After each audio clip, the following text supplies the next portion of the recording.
He's a talentless boy who transfers to a school of elites and ends up living with 3 genius sisters while trying to fulfill his mother's final wish. The story begins with a painfully average boy named Yu who gets transferred to the Seika Academy of the Elites only because his mom happens to be a legendary prodigy who graduated from there. Yu steps into the boxing ring and gets absolutely wrecked by the vice captain of the martial arts club, who calls him a pathetic weakling. Seeing his poor performance, the crowd doesn't hold back either, tossing insults left and right. Wondering how someone this clueless could possibly be the son of Sabara Ayase, Yu gets back on his feet, trying to fire himself up with memories of his late mother, whose beauty and acting skills were admired across the globe. Sabara was so gifted that she graduated at the top of her class from a prestigious international university. His opponent, in a strange twist of encouragement, tries to stir something inside Yu, claiming that the school's 3 royals are waiting to witness the hidden power within him. But Yu keeps insisting that he's never been into sports or received any kind of training, yet everyone continues to dump their expectations on him. Frustrated, he yells out the obvious truth that he's not his mother and charges straight at the trainer in what looks like a dramatic burst of untapped power. The crowd braces themselves, expecting something huge, only for Yu to land a couple of soft pokes that don't even make the trainer flinch. The trainer dude gets angry and slams our guy straight into the ground, making it painfully clear once again that Yu is nothing more than a disappointment. Everyone who had placed their hopes on him gets smacked in the face with cold, hard reality. But this isn't anything new for Yu. He's been carrying this weight since the moment he showed up in the world. Yu then smirks and throws a jab at the trainer, tossing out some half-cooked line about how the more average someone is, the more they obsess over talent like it's some holy grail. For a second, the trainer catches this strange spark in Yu's eyes, a familiar intensity that mirrors the gaze of a top-tier actress. He realizes that Yu probably failed to walk away with Sabara's skills, but there's no denying he ended up with her looks. Still, the trainer shakes it off as Yu turns to walk away. Right then, his sidekick comes rushing over, reminding him that the royals are watching this rookie like hawks. That little reminder finally pushes him off the deep end, and now he decides he's just going to beat the talent into him, lifting his arm to deliver one last brutal move meant to whip Yu into shape. But just before the punch can land, an orange-haired fighter storms in from out of nowhere and sends the trainer flying, calling him a complete disgrace to martial arts for picking a fight with amateurs. Everyone in the dojo calls her captain. Right then, a blue-haired and a green-haired lady strut in like they're crashing a concert, demanding to know how the actress's son did on the test. The blue-haired one is Kazuki, famous enough that her show tickets vanish before they even hit the shelves. The green-haired one is Miwa, the youngest title holder in shogi, because apparently, some people peak before puberty. As for the orange-haired fighter who jumped in earlier, it turns out she's Nico from the athlete program, a martial arts champ with a flawless record and an ego to match. The crowd loses its screaming, because these 3 drama queens are none other than the school's so-called 3 royals. Kazuki steps forward and demands to know how well Sabara's son did in the test, hoping they could squeeze a 4th royal out of him, but the trainer dude shoots that down by calling the boy a mediocre noob whose talent probably registers in the negative. The 3 hotshot ladies tell our boy flat out that there's no use for someone like him at their school. Yu pulls out a shiny paper and tells them he couldn't care less because he has already made up his mind to join the general education program. The 3 ladies look like they've just heard a myth because none of them even knew their school had such a thing. And before the boy can walk out of there with whatever dignity he has left, he ends up being dragged into cleaning the dojo since losers apparently scrub floors. By evening, when Captain Nico and her squad show up at the dojo for their training session, they all scream like they saw a ghost because the place is actually spotless for once. Apparently, the trash dwellers have never seen the dojo this freakishly clean. While heading back home, Yu quietly wonders how he has never once denied being a disappointment. Ever since he was a kid, he craved the kind of praise his mother used to get. But it didn't take long for him to figure out that while his mom was a walking prodigy, he was just some average nobody. As he tried every possible talent he could get his hands on, he slowly ended up pushing himself further away from his mom. There was this one drama she acted in where she played a housewife, and even though that was way too low profile for someone of her caliber, both Yu and his mom adored the show. When his mother got hit with a terminal illness, the two talked about how their favorite part of the show was the bit where each episode ends with a family dinner. That was the first time in years his mother opened up to him properly, and that's when Yu finally realizes she had always dreamed of having a family as warm and beautiful as the one in the show. Sadly, that little happy moment doesn't last too long, and the lady ends up kicking the bucket after asking her son to go and find himself a happy family. The boy packs his things, and while hoping to make up for everything he and his mother missed out on, he heads to Mikadono's place. The mansion's owner sends him the keys along with a note telling him he can sneak in whenever he wants. As he steps inside, he gets completely thrilled seeing how massive the place is. He starts wondering who this Mr. Mikadono even is, and just as he sits down to unpack his stuff, Nico shows up in full attack mode, desperate to knock out what she thinks is a burglar who broke into her house. Our guy tries explaining that he's not who she thinks he is, but the shabby lady ends up slipping and falling flat on the floor like a cut scene out of a cheap comedy. Yu takes this golden moment to mock her, throwing in that even prodigies hit the floor sometimes, then tosses a towel on her as if he's doing charity. Right then, Miwa and Kazuki show up and ask what this boy is doing in their house, and Nico's quick to point out he's clearly a burglar.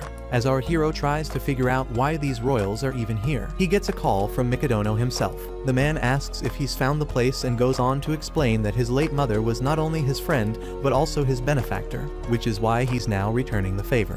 The shady mister then adds that he forgot to tell him that he has 3 daughters and tells the boy to get along with them. Yu turns toward the sisters, remembering his mother's dying wish, and starts thinking that now he actually has to become a family with the 3 Mikadono girls. To him, this whole situation feels nothing short of a dream.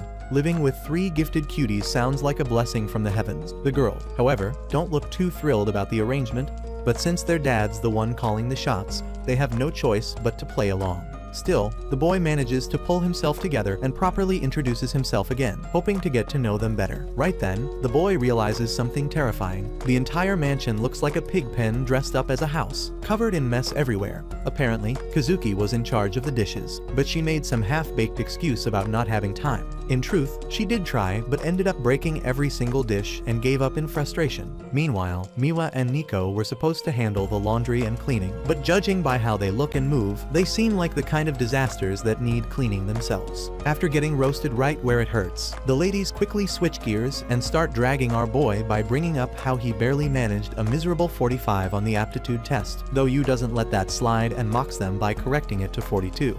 While the 3 of them keep bickering and throwing around useless complaints, they glance around and slowly notice that everything is suddenly shining like a 5-star hotel lobby. Turns out, while they were busy running their mouths, the boy had already turned into some sort of cleaning wizard. The next morning, our boy wakes up hoping to get to know the ladies better over breakfast since there's no school today. He plans to rest up a little, but that idea dies quickly thanks to non-stop earthquakes shaking the whole place, which turns out to be Nico casually splitting tiles with her bare fists in her personal dojo. After witnessing that madness, he heads over to check on the others. Miwa's busy playing shogi and arguing with an AI, while Kazuki looks like she's running a drug lab, tossing random stuff into a blender and making a suspicious milkshake that might either poison someone or kill them outright. When he asks what she's doing, Kazuki mocks him and says it's just their version of a morning routine, the same way people like him need to brush their teeth and do other basic stuff. As Yu tries suggesting dinner together, the eldest Mikadono daughter tells him to handle the house since they'll all be out with packed schedules and rehearsals. He then turns to Miwa to invite her for breakfast, but she's already downing juice, probably fueling her brain with all the sugar it needs. Feeling crushed, the non-prodigy in a house full of geniuses walks to the kitchen, thinking how it's just like it used to be with his mom, who only ever cooked for herself, proving just how self-centered prodigies can get. He wonders how he failed to connect with his own family, yet somehow thought he could pull that off with complete strangers. Just when he sits down to enjoy breakfast, Nico walks in.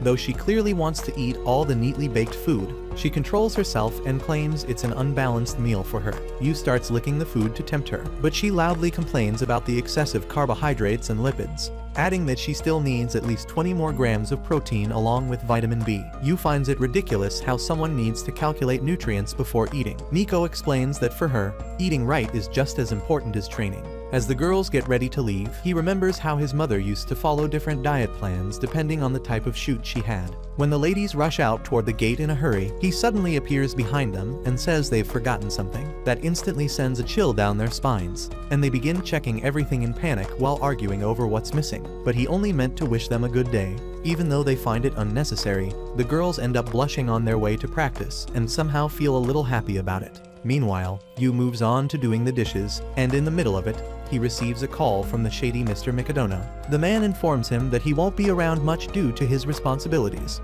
which basically leaves Yu stuck alone with the 3 girls. The uncle then asks him for a favor, saying he should support his daughters since they'll soon be facing their own hurdles. According to him, simply being there for them would be enough to help them open up. His future father-in-law goes into detail that each of the sisters has their problems to go through. Firstly, Kazuki has an upcoming audition. Nico will fight for the top spot in the Karate Nationals, and Miwa has to fight for her title in a shogi match. Hearing that his chances of smashing will skyrocket if he is successful in helping the girls out, Yu gets really excited and hangs up. After taking a deep breath, Yu wonders what someone useless like him can even help them with the physique of a chihuahua and the brainpower of a vacuum cleaner. He doubts he can help prodigies who don't take a minute off even on the weekends. However, that's when it hits him that if they fail, they will be called failures just like he's been his whole life, and to make sure that doesn't happen to them as well, he swears he will never let them suffer. He begins by going out on a journey to understand each of the girls to win over their hearts with wholesome family dinners. As the sun sets, Nico gets back home from training looking all depressed when her heart suddenly pops out of her chest because she completely forgot she has a man-slave living under the same roof. Yu takes a bit of the soup out of the pot and charmingly licks it up like holy nectar, making Nico go doki doki, and then offers her to taste his cooking for herself. But she smugly shoots him down and says she doesn't need his extra creamy stuff because she brought her own.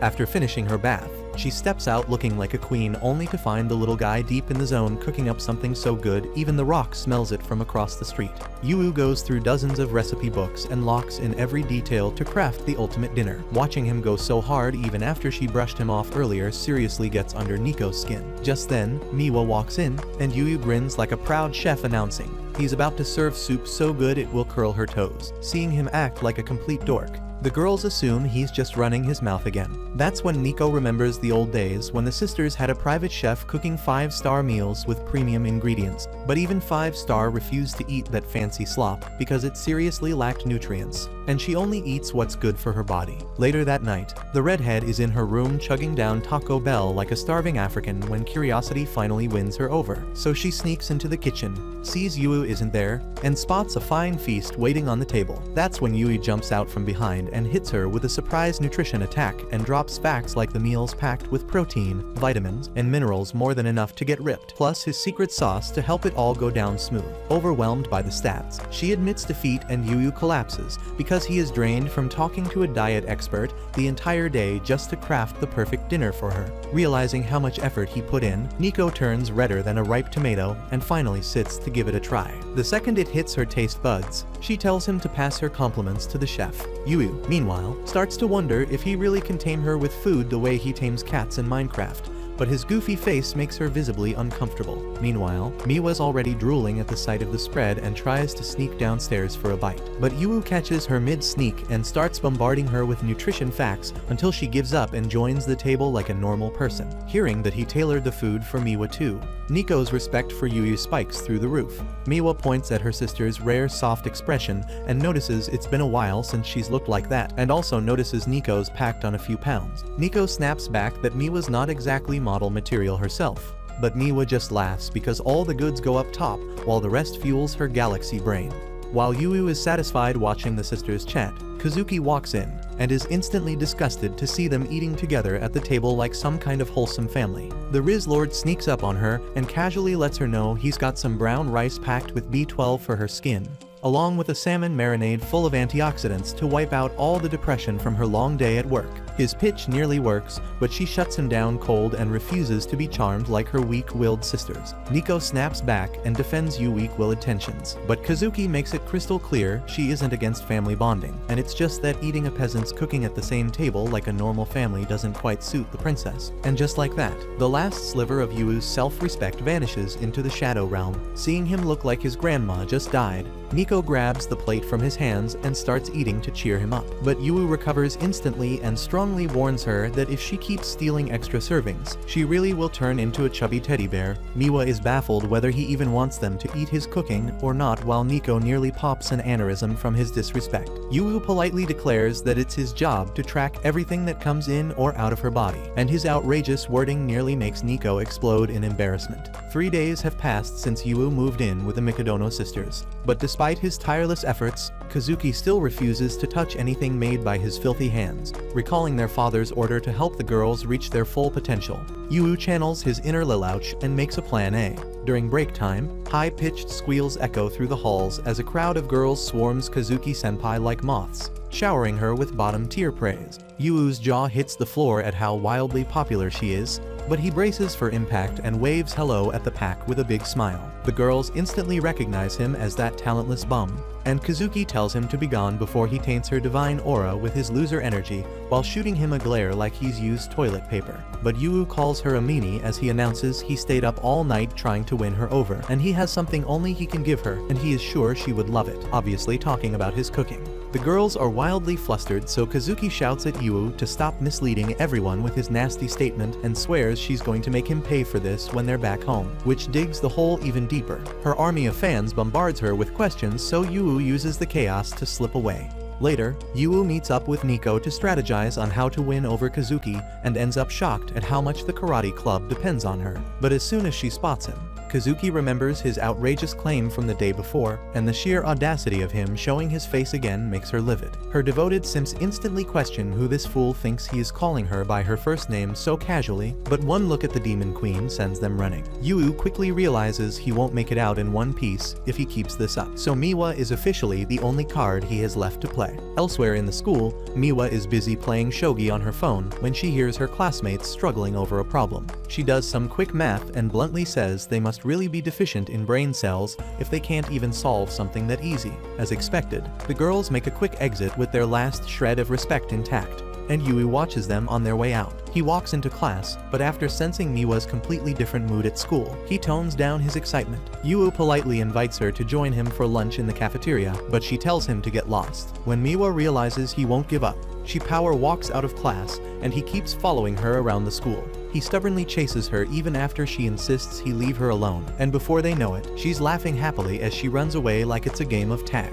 After playing around, the obviously not athletic duo pants like dogs with asthma, and he points out that she seems like the silent kid in class. Hearing that, she confesses that the low-wit conversations of average high school girls are too hard to relate to because she is one of the royals. When Yu says he can relate, she stares in raw confusion at how that's even possible. Sitting down with peak confidence, he says he's also pretty royal, or rather royally short, intellectually disabled, and a royal failure despite the charming looks he inherited from his amazing mother. He tries to explain to her that being different is not really a bad thing, and in the middle of his motivational TED talk, Yu forgets what he was even talking about, which really gets on Miwa's nerves, but after roasting him for a bit, she calls him a baka, her little baka. While eating lunch, Yu tells Miwa he's looking for a way to win Kazuki over because he's running out of straws to grasp. So she tells him that when she was 3, she saw her sister really happy when their mother made a meal special just for her. But that's pretty much all she remembers, which leaves Yu utterly shocked because his goldfish brain can't even remember what he did 5 minutes ago. But with that one clue, he gets back into the kitchen and starts theorizing what dishes her mom used to make for her. Just then, Kazuki appears from behind, looking like a zombie, and when he asks her a question, she falls with a heavy thud because she has a really bad fever. Later in her room, the princess argues it really wasn't a big deal, and that she was just tired. But Miwa gets third-degree burns just touching her forehead, and Nico tries to slap a cooling pad on her while the stubborn sister fights back. That's when Yu shows up with a bowl of porridge, which makes her so angry she throws all of them out before crying alone in bed over her frail body. Yu realizes she knows how easily she gets sick and still continues her rehearsals without fail. He leaves the porridge at her door, but after the second time she sends it back, he barges into the ungrateful gremlin's room and gets chewed out by her. But on her way to kick him out, her knees give out and she falls in slow motion while he just stands there ready to become her human cushion. She then asks him why he won't leave her alone, and Yu fires back that he wants her to get well soon so she doesn't miss rehearsals, and even offers to give her private classes. Kazuki seriously doubts his skills, but he brags that he debuted when he was 2 and asserts dominance as her senpai with 4 years of seniority. After going over the script, he takes the role of the princess while Kazuki plays the prince. Although the moment the first line more stiff than morning wood leaves his mouth, she slams the door in his face. Our boy tells her he was just warming up before he admits that his mom got him countless auditions and he failed every single one. That makes her really angry, and she tells the Nepo baby he'll never understand what hard work feels like. But he returns the next day after rereading the script, only to get rejected again. On the third day, he comes back after practicing 10 times, but his horrendous acting makes her ears bleed bleed. The day after, she angrily tells him to stop nagging, so he admits defeat, while she remembers the high expectations of her acting team to carry the film with her flawless performance. Kazuki decides to get out of bed instead of wasting time, but when she sees Yu practicing in the living room, it's a real shocker how much he still sucks even after all that effort, and that makes her smile. The next morning, she gets to hear his NPC tier acting again, but this time she decides to play along. In that genuine moment, Yu delivers some brilliant acting that shocks them both. He tears up over finally making his mommy proud after 14 years of failing, and Kazuki is refreshed to see the goofball getting so happy over a single line. That makes her so happy she tells him she'll let a peasant like him serve her a meal, but on one condition. Yu asks what it is, but she acts super shy, like she's about to show him her browser history in incognito mode, and then suddenly blurts out a list of things she doesn't want to eat, which makes Yu realize she's too embarrassed to admit she's a picky eater. The following day, Miwa and Nico have seizures in sync as they watch Kazuki calmly eat Yuo's cooking with satisfaction and think the end times are coming. Yu compliments her for finishing her soup like a good girl, but she says she'll eat anything if it doesn't have carrots. That's when he whispers he put shredded carrots in it the whole time and leaves her quivering. Taking a seat, he finally breathes a sigh of relief after finally succeeding in hooking the sisters on what he cooks. However, he is hit with a big surprise the next day that they won't be needing him to cook for them, because the girls will be out most of the day practicing for their big day, so he awkwardly wishes them a good day while feeling like a housewife who just got divorced. Still, that's nothing new for him, since his mother was also out for months at a time, though that's exactly why they didn't get to become close like they wished. Once again, he gets hit with a vibe check that the distance between geniuses like them and no lives like him is too big, and even though their father asked him to support them, he's lost on what to do. Staring out the window, he recalls a memory of a little note his mom wrote in the hospital, saying she wishes for him to have a happy family, and that's when he realizes he doesn't even know what a happy family is. Suddenly, he remembers the show in which his mom starred as the loving mother of a family show with zero drama and pure wholesome family-friendly goodness. He binges through 6 volumes in one sitting, and the part comes where his mom plays the happiest part of her life, her wedding, but it hits him that all of this is scripted, and the real family he's stuck with is the complete opposite of what she wished for him. Just then, the Mikadono sisters are back home and roast Miwa for being a slob because she acts so worn out it's like she's back from a shift in the coal mines. They find Yu wiping his tears while watching some movies and wonder just what got him so emotional. Miwa thinks it's just another family show, but the moment Kazuki sees his mom on TV, she realizes he is still a child who really misses his mother, even though Yu was just vibing. With a serious look on her face, she assures him he doesn't have to work so hard and be an at-home dad to make it feel like they're a family, and Miwa backs her up.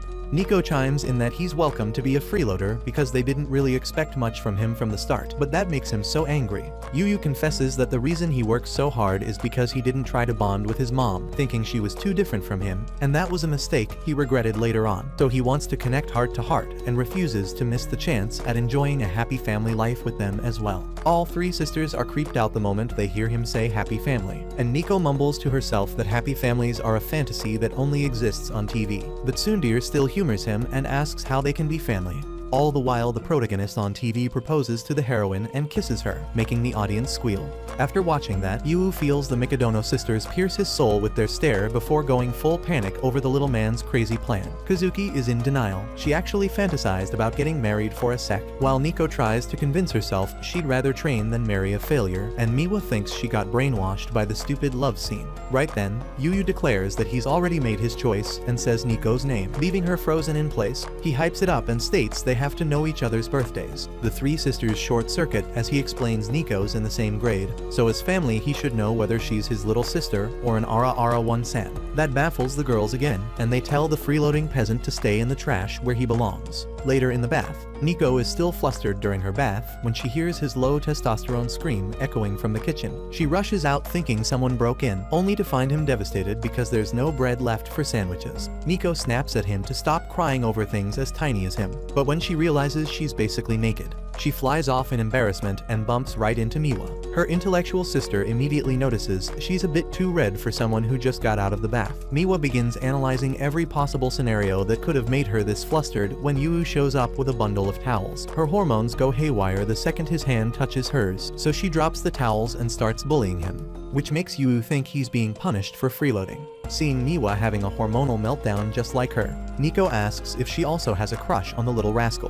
But Miwa immediately locks onto the also and starts chewing her out on confessing by accident, while Yu silently folds towels in the war zone. watching the two sisters make a ruckus. Kazuki sighs and tells her little sisters to act their darn age. Yu asks for her help putting a pot away on the top shelf, and the charming princess asks if he needs anything else after she's done. When Yu thanks her with a charming smile, she acts cool as it obviously didn't make her melt, until her sisters catch it and call her out, triggering a heated threesome over who's the biggest idiot in love. Eventually, Yu gets fed up and tells them all to knock it off because they're family. He also admits he has no clue what they're fighting about, which leaves the girls staring at him in raw disappointment. After they leave, he sighs and then notices they've left the entire living room in shambles. While cleaning up, Yu quietly reflects that real life will never be as perfect as it looks on TV. Even then, the dinner they shared is a memory he'll always treasure. He finds himself wishing for a happy life with them, and that's when he stumbles across an unexpected treasure, a photo of the Mikadono trio as adorable little kids. He instantly overdoses on the cuteness and wonders how they went from that to what they are now. He wishes he could take a new photo of them under the cherry blossom tree, and decides to ask around about who forgot the picture. But when he checks with the sisters, all three immediately slam the door in his face. That only fuels Sherlock Holmes' suspicions that one of them is hiding something. And if someone's holding on to this photo,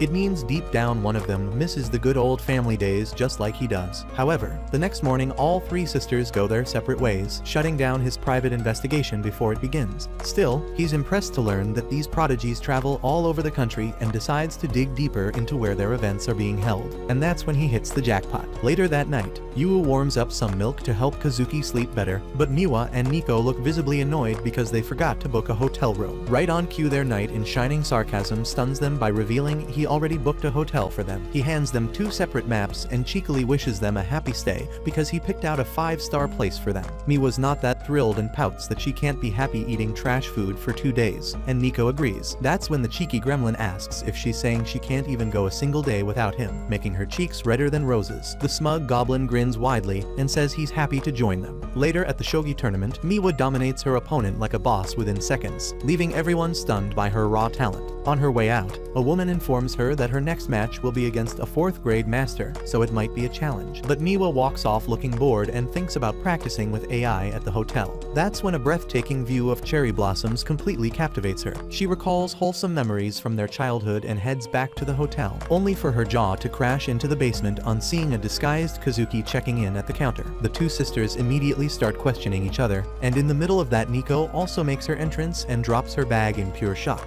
Finally catching on, Miwa asks the Flamehead if her tournament is also in the same town. Yu shows up all smug and comments how it's pretty wrong for three sisters to not even know each other's destination. He proudly reveals that since they don't talk, he made time for them to do exactly that. The sisters start raging when they learn he booked them into the same room. But Yu just pretends he's done them a huge favor by giving them a chance for a classic girl talk all night. Putting that aside, they ask what he's doing here, and Yu declares himself their official guide for the festival, while secretly scheming to take a family photo whether they like it or not. However, the sisters gang up on his dumb idea, so he tries to convince them there's a famous shrine they can visit to pray for luck. Nico shoots him down, saying she's not a failure like him who needs luck. But Yu argues that even top prodigies from Hollywood go there because faith unlocks a whole new level of confidence. Plus, it's a great way to blow off steam from their depressing routines. He finally wins them over by mentioning the fresh seafood since it's an oceanside town, and that leaves the girls, especially Kazuki, with no choice. She says it's all for her Insta page and suggests they go shopping for some tasteful drip. With that, they head to a kimono store Yu looked up beforehand, and the shopkeeper ladies are dazzled by the three legends suddenly appearing. They get excited and choose a mature-style kimono for Kazuki to match her grace, while Miwa picks a kitty-themed one to suit her playful personality. But when Yu turns to find Nico, she's still sitting there looking annoyed, so he asks if she doesn't like kimonos. He points out that there are tons of styles, but she grumbles that she wouldn't look good in one anyway. The shop lady then brings her a sharp design to match her handsome personality. But Nico flashes back to when she once wanted a girly dress, and their father never let her buy anything feminine. She snaps at the shop lady, but right then Yu shows up with a kimono that radiates peak femininity, and says he thinks it's perfect for her because she's the cutest girl he knows. Nico gets hit right in the feelings, and when he asks her to choose between the two styles, she takes both into the changing room, and the moment she comes out with her hair tied, all three of them are completely blown away by her enchanting beauty. Afterwards, the not-so-typical family heads out to enjoy the festival. Miwa mentions that she's starting to feel hungry, prompting Yu to remind her to stay close and not wander off too far. Just then, the crowd recognizes Kazuki, and in no time, a swarm of people rushes toward her like a pack of fans desperate for an autograph. Yu had hoped the sisters would grow closer through this outing, but from the way things are unfolding, Kazuki seems to have switched into work mode. While she watches her sisters enjoy their food, Kazuki briefly feels a tinge of nostalgia, but brushes it off. At the same time, a girl nearby, who clearly has no interest in Kazuki, urges her friend to hurry up and follow her. However, as she turns away, her sandal breaks and she starts falling forward. Before she hits the ground, Kazuki catches her and ends up impressing even the ones who weren't her fans. Carrying the girl in a princess lift, she helps her find a place to sit down. Meanwhile, Yu is having a hard time trying to keep track of Kazuki in such a chaotic crowd. After Kazuki escorts the girl to safety and starts wandering around with a trail of fangirls behind her, she suddenly gets shoved straight into the bushes by someone she instantly suspects to be a kidnapper. Turns out, the so-called kidnapper is none other than our boy. The blue head gets ready to raise hell, already puffing up with rage, demanding an explanation for whatever that was supposed to be, but before she can start ranting, he calmly shuts her up and tells her to just dig into the food he brought so she can actually enjoy the festival. She argues, of course, and turns her face away like a sulking cat, insisting he can't always bribe her with food. But our guy isn't backing down and points out that he saw she hurt her foot. Without wasting time, he checks it and finds out it's actually a pretty bad injury. While carefully wrapping it up, he drops a few wise words about how she doesn't need to fit into anyone's expectations and should just be whoever the hell she wants to be. The redhead finishes bandaging her foot with that calm, no-nonsense touch, while she sits there silently blushing like a confused middle schooler. Meanwhile, Nico and Miwa are trying their best to enjoy the day, but it turns out the orange head is hilariously hopeless at festival games. Her face turns redder than a boiled tomato as she keeps failing to catch even a single salmon, flailing around like she's fishing with her eyes closed. Just then,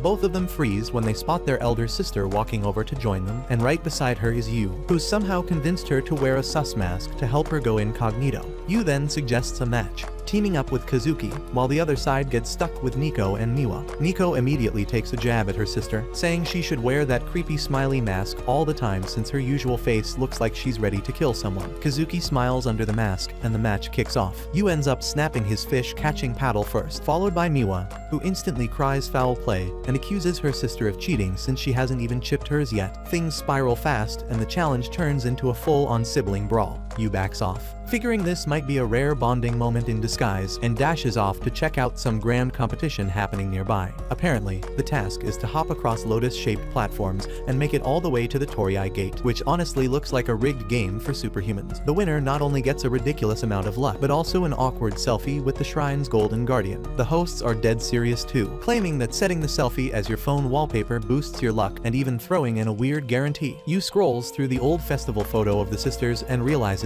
this is the same competition where they once won and got that statue shot. Inspired, he decides to recreate that scene, hoping he can somehow pull off the impossible and make it to the finish line himself. Before Yu can even make up his mind, the crowd's already going wild, with people rushing in to win that cursed selfie with the statue. One after another, they fail miserably as some of the lotus platforms just dip and sink the moment someone steps on them. Turns out, you've got to find the lucky path of leaves to make it all the way to the gate without ending up soaked, which basically makes this whole thing feel like a live-action version of Fall Guys. People keep leaping and falling, making it slightly easier for the next batch to guess which platforms might actually hold up. The more they fall, the clearer the path becomes, but the hosts just keep grinning like evil game show villains. According to them, this challenge is so ridiculously hard that no one's managed to clear it for the past 10 years, and the last ones to actually make it were none other than the three prodigy sisters themselves. Just then it becomes Yu's turn to join in, and he goes under almost instantly like the universe had it out for him from the start. Even though the rules clearly allow people to try again, most of them quit after realizing it's probably not worth wasting their time for a glorified photo with a golden toy. But Yu stays stubborn and keeps flinging himself into the water.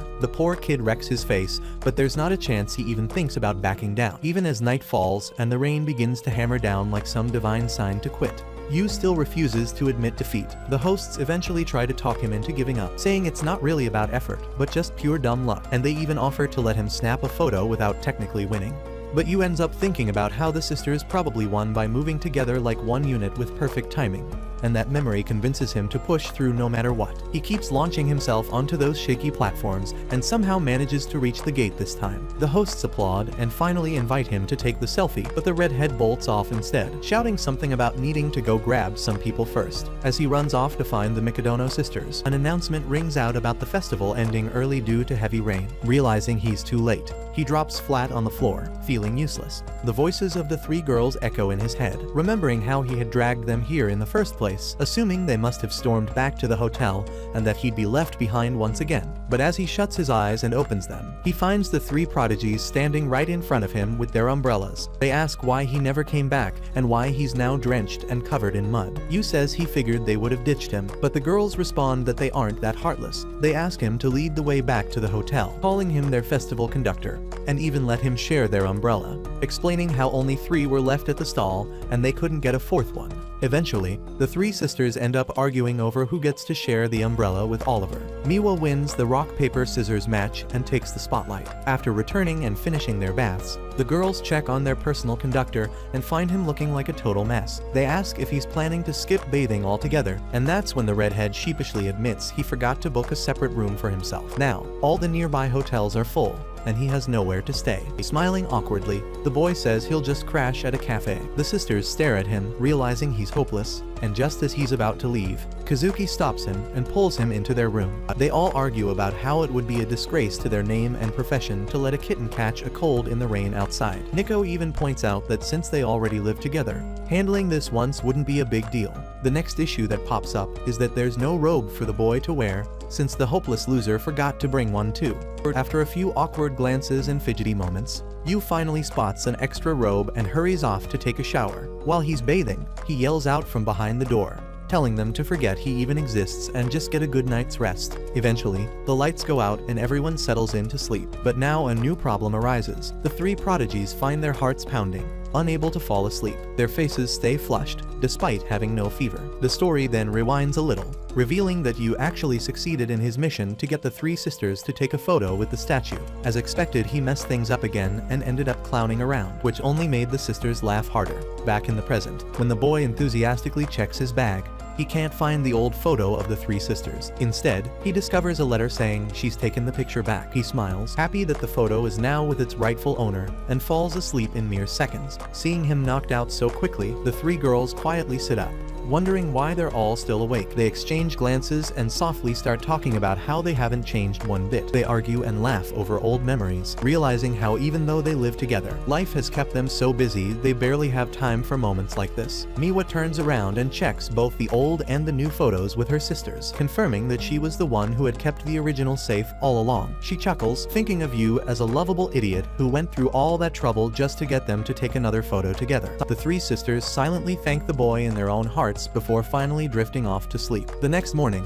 as chores are being taken care of, Yu casually checks the news and is surprised to see headlines praising the 3 prodigies for delivering outstanding results, despite having spent the previous night completely goofing around. The next day, while sitting in his class, Yu fantasizes about how he will prepare dinner for the 3 sisters once he returns home. He spends the entire day shopping for ingredients and then heads over to the Mikadono mansion just as the sun is about to set. When he opens the gate, he finds that the 3 sisters are already back home earlier than expected. He also notices a pair of shoes that he does not recognize. As he walks in, he sees the 3 sisters standing politely in front of a man sitting calmly on the sofa. The moment feels a bit intense as Yu wonders who the person is, but the moment he hears his voice, he immediately realizes it belongs to Mr. Mikadono and quickly greets him, introducing himself properly. Mr. Mikadono expresses his condolences for what happened to Yu's mother, but assures him there is no need to worry because as long as he is around, her talents will always live on. Yu finds these expectations too overwhelming for someone like him, and then looks at the Mikadono sisters as he wonders why they all seem so serious. Mr. Mikadono then shifts the conversation and coldly asks Kazuki for her performance report. She quickly explains that her routine is jam-packed, and she has an interview scheduled for tomorrow. When he turns to Nico, she confidently mentions winning championships as usual, and assures him she will not slow down. Lastly, it is Miwa's turn, and she also gives a perfect report. As Yu is about to say something, Mikadono stands up and interrupts, saying the performance reports have been discussed, and he will now take his leave. Yu stops him and asks if he would be interested in joining them for dinner, since he had planned to cook for them. Without replying, Mikadono walks over to a mask lying nearby. Yu explains that they went to a festival over the weekend. Mikadono becomes serious and asks whose idea it was. The boy excitedly tells him how he took them there, and the sisters all ended up in the same place, and that it was the same festival they once visited as children. Mikadono lifts the mask near his face, then scolds Yu for interfering with his daughter's success. Yu talks about the good luck they received from the visit, but Mikadono dismisses it, saying he believes only in hard work and not in luck. He walks up to Yu and harshly reminds him how useless and miserable he is despite being the son of a talented actress. He breaks the mask in half and calls Yu an average nobody, claiming that talentless people have no place in his home, as he continues to insult him and grabs him tightly by the shoulder. The sisters finally stand up for Yu. They argue with their father, explaining that while Yu may not have major achievements, he handles everything in the house from cleaning to cooking, so they can focus on their careers. Kazuki firmly adds that they are able to perfect their talents only because he supports them behind the scenes. When Mikadono questions why they are defending someone so average and if they truly need him, the sisters blush and give clumsy excuses. Still, they keep arguing that they get along well with Yu and have formed a strong bond with him. However, their father stays firm and tells them that there is no space in the Mikadono family for socializing. He reminds them they are not children anymore and forbids them from attending any more festivals. He tells them to focus on improving their results and then leaves. Yu quietly asks if they will join him for dinner, but Nico turns around and gently apologizes, saying they no longer have time to enjoy his delicious food. A week passes, and everything seems to go back to the way it was before Yu started living at the mansion. But after meeting their father, Yu finally understands why these girls work so hard to perfect their talents, and it is all because of their strict upbringing.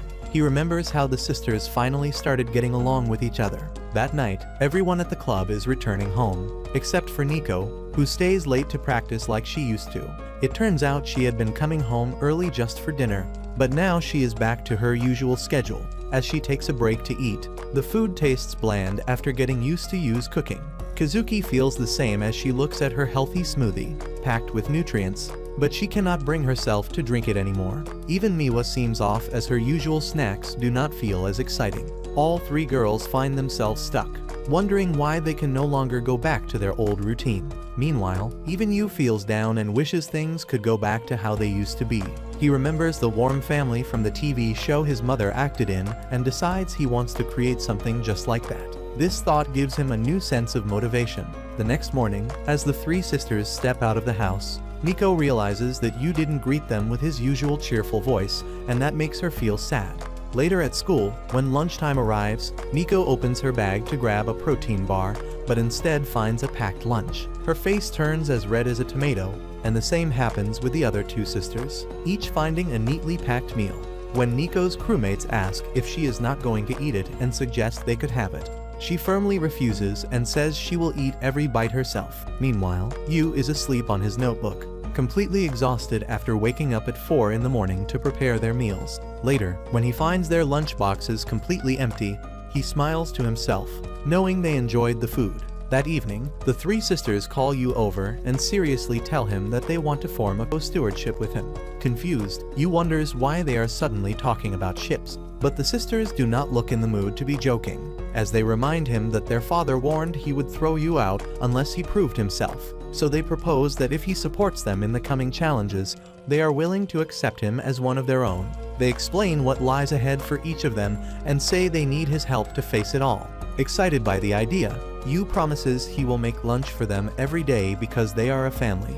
But the sisters correct him and explain clearly that he is only a supporter. The next day, just as the Mikadono sisters are about to leave for the day, Yu hands them their packed lunches. Kazuki informs him that they will be returning home around 7 in the evening, so he can get dinner ready for them as well. He sends them off with his usual warm wish, and for some reason, that simple gesture makes all three of them blush like hot tomatoes, almost as if everything feels just right in that moment. Later during practice, Kazuki wears a wig and awkwardly tries working on her feminine side. But just then, two women suddenly appear and end up scaring the life out of her. While Nico is in the middle of practice, her phone rings and she quickly answers, only to hear that her trainer has just returned from an overseas tour and wants to meet her. At the same time, little Miwa is deep in her own training session, but ends up being knocked down by her trainer. Her trainer calmly reminds her that the time is coming when she'll have to finally choose which path she truly wants to follow. By the time the Mikadono sisters return home later that evening, each of them has a lot running through her mind.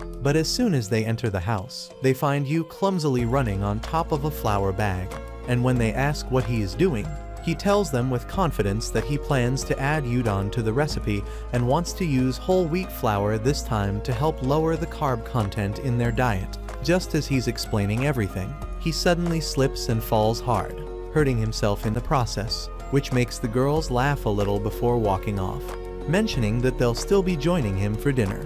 Later that night at the table, the sisters remark that the food tastes a bit average today, which leads them to recall how their father used to hate anything that felt mediocre. Yet in that quiet moment, each of them finds a kind of comfort in this mediocrity. Later, while Yu is doing the dishes, Kazuki walks in and offers to help, saying she's trying to work on her feminine side. Yu points out that doing the dishes doesn't really have anything to do with being feminine, but she insists and joins in anyway. When Yu brings up the audition, Kazuki suddenly panics a little, admitting that it's her first time playing a feminine role, and that's probably why she's so nervous. Just then, she notices bandages on Yu's hand and asks what happened. Yu explains that he's not very good at cooking and ends up burning himself pretty often. The two continue chatting casually for a bit until Yu suddenly slips and ends up with a nosebleed. Kazuki quickly rushes to help but ends up slipping too, landing right above him in what almost looks like a kiss. She quickly gets up, and while Yu starts apologizing, she brushes it off, saying it was just an accident. Later, while taking care of his nosebleed, Yu cannot help but feel sorry for the girl as she literally kissed a guy with a bleeding nose. Yet she does not seem bothered at all, which makes him realize she must be used to scenes like that on stage. Still, he feels bad for himself too, knowing his first kiss ended up tasting like blood. On the other hand, when Nico mentions it might rain, Kazuki turns on the TV to check the weather, only to find a kissing scene playing instead. She quickly turns it off and tells Nico to check the weather online instead. After that, she comes across Miwa and says her jelly looks tasty. Miwa proudly says it was made just for her by the new kid, adding that it feels like nibbling on a pair of soft lips. The mention of lips throws Kazuki off again, and she slams her coffee on the table before storming off to her room and shutting the door behind her. As she touches her lips, still flustered, the boy suddenly walks in without knocking, which immediately triggers her anger. Yu calmly explains that he only came to clear the air, adding that he is pretty sure she would not want one of her kisses wasted on someone like him. He suggests they both pretend it never happened. As he walks out, Kazuki bursts with frustration, calling him a jerk for saying something like that.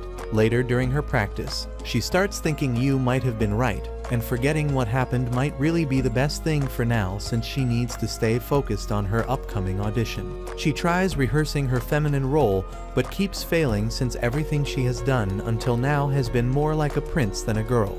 During another session, while once again acting in a prince role, she looks closely at the girl she is performing with and suddenly realizes what she had been missing in her earlier performance. Just when the scene leads into a kiss, her mind flashes back to her earlier accident, and she jumps back, completely embarrassed. Her director immediately stops her and asks what is going on, reminding her that whatever happens in her personal life will eventually affect her performance on stage. Later that night, Kazuki walks up to Yu and tells him that her practice has gotten tougher lately, so she needs him to make her some stamina-boosting meals. As Yu gets up and closes the curtains, she suddenly asks if he is free this Sunday. After he confirms, she steps a little closer, and in an awkward moment, she looks him in the eye and confidently tells him that she wants him to go on a date with her this Sunday. But that's where this video ends. Remember to like and subscribe to the channel. Thanks for watching, and I'll see you next time.